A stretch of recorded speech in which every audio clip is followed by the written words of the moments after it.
Dan Campbell said something that now you just think he was right, and you got to give him his props.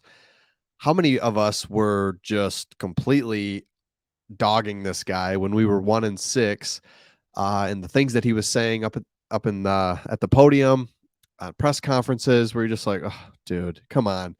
Well, appreciate his transparency and his ability and his willingness to talk to the media. I mean, how many coaches, especially the coaches we've had, Patricia, Marty Morningway. You can think of any coach we've had where it's like, oh, just go up there, say nothing, and it's just brutal. So Dan Campbell said something. I was like, you know what?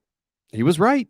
He was right, and we got to give him his props. So this was after the Dolphins game. We're 1-6. It's just looking brutal. And he's up there saying, hey, I know we're close, blah, blah, blah, blah, blah. And Lions fans just don't want to hear it. He says, hey, it's frustrating. And I know everybody's tired of hearing it's close, but I do know we're close, and you just don't know when it's going to turn. He was right. He kept going. And this rebuild is not a normal rebuild. We take over the Quinn Trisha. He takes over Quinn Trisha era. Last year was tough. Still a little bit of COVID. Didn't have the players yet. Jared Goff's new. Comes in, and he keeps going. So he's on the Pat McAfee show yesterday, and he says, this rebuild and what we're doing and trying to build is like breaking out of jail. And what he meant by that was you're plotting, you're working, you know it's going to come, but it's not easy. Got to be patient. And when you go for it, you're going to go through a sewer, and it's not going to be nice. But if you can break out the other side, you can really explode and go. And it's like, dude, you got to give this guy credit. He stuck with it. It wasn't easy, but now, and what we've said all along is, if we can win, then this is a sustainable thing. We wanted sustainable. So we had to be patient year one. Everybody was cool with it year one, I think. We're not winning, whatever. We don't have the talent out there. It's fine. But this year, we weren't so cool with it. We're 1-6. We're getting blown off the field. We're getting worse. Thought we were getting better last year. At the end of last year, we're getting worse. But we're like, okay. He said it. We're close. We're close. It's like, dude, we're not close. Are you kidding me? I've heard so many things so many times by so many coaches over the years.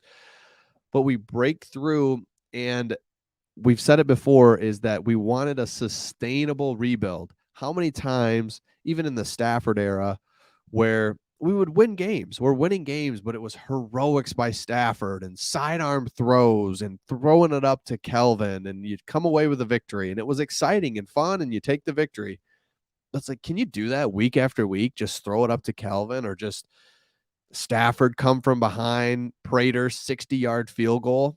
I mean, yeah, you win how you can win, but this is more sustainable. In order to be a sustainable rebuild, we had to do it the right way. We had to just keep grinding, keep adding the players, keep coaching.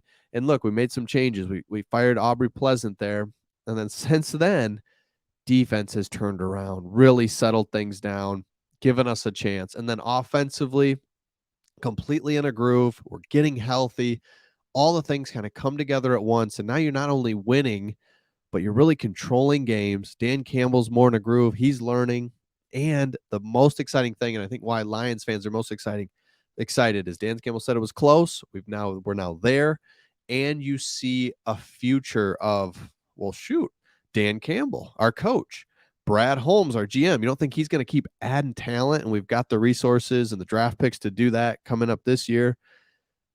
Oh, and by the way, we have Jared Goff, who's a young quarterback who he's clearly got it. I mean, we really struggled with, his Goff the guy? Probably not. Let's move on to, he's clearly the guy. He's 28. Stafford's like 34, 35, could very well retire. And now we've got this, like I said, relatively young quarterbacks, because quarterbacks can play till they're 35, no problem. He's our quarterback. So we got our quarterback, our coach, our GM. We've got St. Brown. We've got all these core pieces. You've got guys like Panay, so it's sustainable. We can keep building and keep winning versus, year after year, it was just add a piece here, add a piece there, add Golden Tate, add Reggie Bush, add Dre Bly. That'll fix everything. It's like, we've got a sustainable core that we're going to keep building, and we're not going to just fall off the face of the earth anytime soon. That is what Lions fans are most excited about. So Dan Campbell was right. He said it back when no one believed him. Nobody wanted to hear it. Hey, we're close, we're close, we're close. And he was right. We were close, and now we're winning, controlling games. Absolutely love it. So let me know in the comments your thoughts on Dan Campbell, the future of the Lions. Again, we're really excited. We're in this playoff run. We're in the hunt, right? Always, you see those graphics every year in the hunt. You're like, man, I wish we could just kind of be in the hunt, 6-7, 5-7. You don't need to have this crazy record, but let's just kind of be in the hunt, meaningful games in December. We're there instead of being 1-10 or whatever. So we're there, but the future and the ability to stay the course and really win is what's really exciting. So let me know in the comments your thoughts, and we will see all of you on the next one.